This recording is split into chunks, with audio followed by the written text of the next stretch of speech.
Hey, good day. So, just want to talk a little bit today about a young friend of mine that passed away in the last, well, probably 36 hours. I don't know, maybe 48, and how that affects us. Uh, Mason, the young man who died, was only 23, and he and I had spent a lot of time together, a lot of time.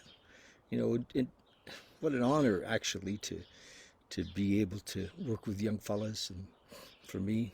But when they go, you know, when the when the overdose happens, when the when they go, it's not easy. It's not easy. I was at a meeting last night, and one of my buddies came and shared the news with me. You know, I talked to Mason quite recently, and I knew he was a little antsy, and he'd been in a treatment center for 4 months or so, and he really wanted to get out of there. And he told me that, he's like, "Geez, David, I'd like to get out of here." And and so the I encouraged him to stay because you know um, he in the past when he would get out on his own, it didn't always go very well, and you know there's a difference between being in an actual treatment center and where you're surrounded by a bunch of fellas and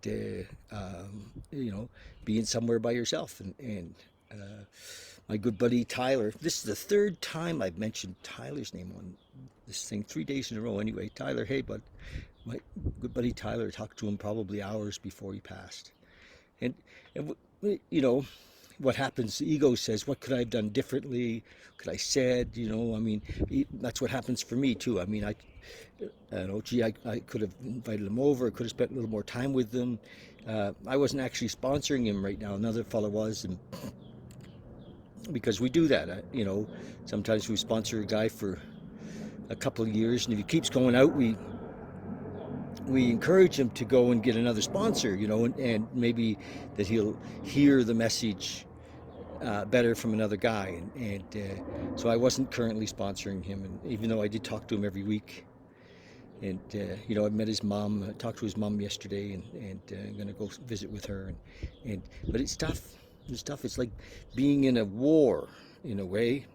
Uh, it's like being in a war when we lose you know guys that we get really close to, and but it is part of the thing. I mean, we all, those of us who are real alcoholics and addicts, have a disease that is deadly. It kills, and it has um, it's a strange disease because it tells us often that we're not sick.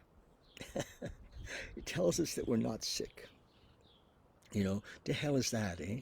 Or that we can manage this, and